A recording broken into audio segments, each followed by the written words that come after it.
अलग है और देश का हिंदू अलग है, तब तो बात समझ में सियासी हिंदू दिख रहा है आपको, नहीं दिख रहा क्या? नहीं, मैं जवाब देना चाहता हूं। अंसार रजा साहब ने बड़ी अच्छी बात कही, अंसार रजा साहब ने बड़ी अच्छी बात कही कि 2014 के बाद ये बात आई है कि इस देश में बड़ा हिंदू कौन। उससे मैंने नहीं कही, पार्टी बदल लिया साला। ये बात जिनको आपने पद्मश्री दिया, आपकी बात से मैं सहमत हूं, आपकी बात से मैं सहमत हूं। कारण क्या है ना, 2014 से पहले तो हिंदू की कोई बिसात ही नहीं थी। नहीं सर, सारी बात ये थी कि बड़ा मुसलमान कौन। गलत है ये। अब सुनिए, मैं बताता हूं, ये देश आजाद हुआ से पहले जो 6 साल तक अटल बिहारी वाजपेयी की सरकार रही है, उसमें हिंदू को कोई वक्त नहीं थी। पूरा कर, ये इनकार कर रहे हैं, बोले दीजिए, पूरा वक्तव्य पूरा कर नहीं सर, अब क्या बका साले का खोपड़ी तोड़ साले का। भाई पूरी बात सुन लीजिए। आपको आपने कहा 2014 के बाद तो अटल बिहारी वाजपेयी के शासन में क्या था? संविधान बना, बाबा साहब अंबेडकर के संविधान में कोई सेकुलर शब्द नहीं था। 1949 में मूर्तियां प्रकट हुई, 1961 तक मुस्लिम पक्ष उसमें पैरोकार ही नहीं था। फिर आए बड़ा मुसलमान कौन, नेहरू जी ने कहा मदरसा मैं बनवा दूंगा।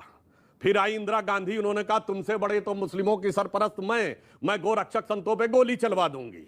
फिर उसके बाद आए उनके पुत्र राजीव गांधी, उन्होंने कहा तुमसे बड़ा मुस्लिमों का संरक्षक मैं शरीयत का लागू करने के लिए संविधान में संशोधन कर दूंगा, सर्वोच्च न्यायालय का निर्णय बदलवा दूंगा। फिर हुई एक अलग जंग बड़ा मुस्लिम बनने की, मुलायम सिंह ने कहा मैं गोली चलवा दूंगा, तो नरसिम्हा राव ने कहा मैं मस्जिद बनवा दूंगा, तो फिर इन्होंने कहा, मनमोहन सिंह ने कहा कि देश के संसाधनों में पहला हक मुसलमानों को दिलवा दूंगा। और उसके बाद बढ़ते बढ़ते आ गई यहां तक कि आज मुसलमान के लोग कहते हैं मुलायम, लालू या राहुल के पीछे सर, ये तो डेली प्रवक्ता बताते हैं, कोई नई बात बताइए ना। ओवैसी साहब आए तो अब बढ़ते बढ़ते यहां तक आ गई। अब बड़का हिंदू कौन, बड़का मुसलमान कौन, ये देखिए। एक कहता मैंने गोली चलवाई, एक कहता मैंने तुमको सबसे पहला हक दिया, एक ने। अब जानते क्या है इनकी से क्या हो गई है, जैसे एक किसी लड़की के ज्यादा आशिक हो जाए तो वो कहता है अरे कांग्रेस कहती है मैं तेरा आशिक पुराना, मेरे को तो देख। फिर वो कहते हैं, मुलायम सिंह कहते हैं अरे मेरा कारनामा तो देख।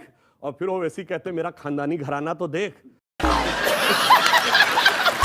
तो हकीकत तो यह है कि लड़ाई इनके अंदर चल रही है। अच्छा, रही बात हिंदू की, तो एक और बात कहना चाहता हूं। देखिए आप लोग इस्लाम के अच्छे जानकार हैं। जी। इस्लाम में एक फिरका बताइए जिसने एक दूसरे के खिलाफ फतवा न जारी कर रखा हो कि मैं तुमसे बड़ा हूं, तुम हमसे बड़े हो। देवबंदी का फतवा बरेलवी के खिलाफ, अहले हदीस का फतवा अहमदियों के खिलाफ, शिया का फतवा सुन्नी के खिलाफ। हमारे यहां तो कहा गया सिया राम मैं सब जग जानी, करहूं प्रणाम जोरी जुग पानी। 30 सेकंड। हमारे सवाल का जवाब सुना तो सुधांशु जी ने दिया ना, आपने दिया।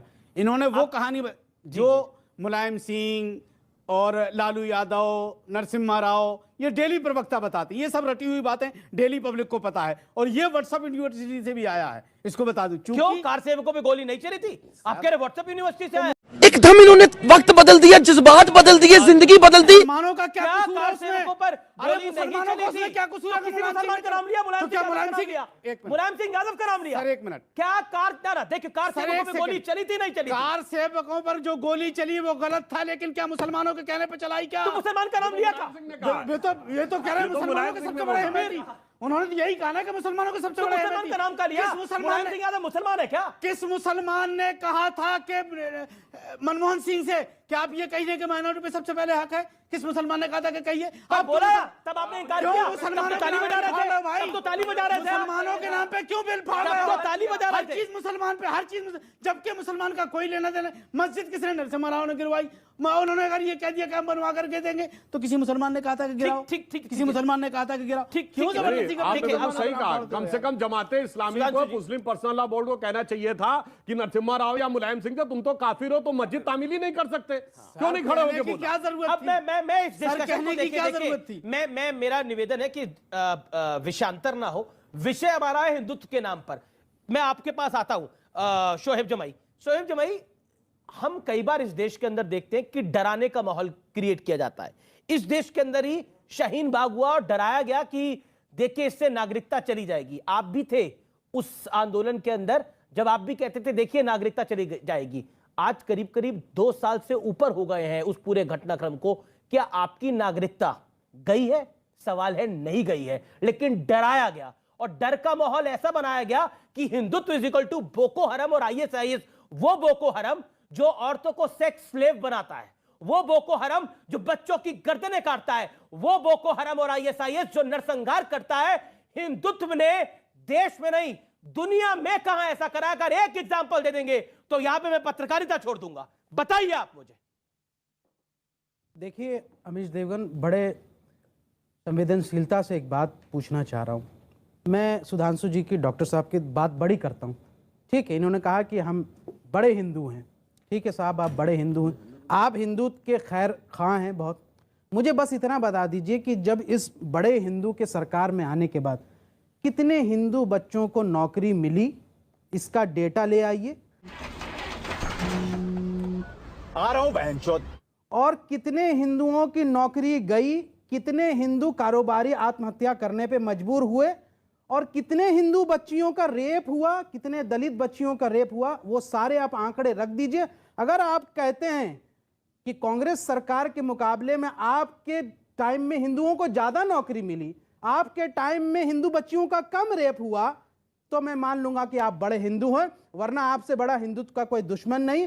1000 लोगों की नौकरी जाती है तो 990 हिंदुओं की नौकरी जाती है। आप मुझसे बोको हरम एक्सट्रीमिज्म की बात करें, यकीन मानिए अमीश भाई, बुरा मत मानिएगा, अगर एक्सट्रीमिज्म का मतलब कट्टरपंथ और कट्टरपंथ का मतलब एक्सट्रीमिस्ट है ना, तो मेरी नजर में तो कट्टरपंथी आप भी हैं। शाबाश बेटा, बहुत बढ़िया। मेरी नजर में कम्युनल आप भी हैं, क्योंकि जो इस देश में हिंदू मुस्लिम की विभाजन कर करके लोगों की आम जन समस्याओं को दरकिनार करके रोज सुबह शाम जो है नफरत का बयान बताइए, अगर हम भी बोको हराम है तो हमें फांसी लगानी चाहिए, और होना हम भी बोको हराम है तो इस बात को आप समझ लीजिए। अरे क्यों गाली दे रहे हैं यहाँ पर इस देश को? आप बुरा नहीं मानिए, आप इस देश को गाली दे रहे हैं ये कह के कि इस देश के अंदर, क्या इस देश के अंदर बोको हराम है? नहीं है। क्यों नहीं है? मैं देश का हिंदुस्तानी हूँ, यहाँ पे रह रहा हूँ, इस संविधान को मानते हैं, और आप कह रहे हैं कि आप भी बोको हराम है। आप बताइए ना, सवाल उठेगा आप। 600 किसानों की हत्या हो गई, 600 किसान शहीद हो गए। सुधांशु कुछ कहना चाह रहे क्या हैं? प्रधानमंत्री ने शोक अब जताया? आपने देखे कंट्रोवर्शियल कोई आक्रोश की जरूरत नहीं है। जवाब सुन के जाइए, बड़ी शांति से बात जवाब सुन के जाइए।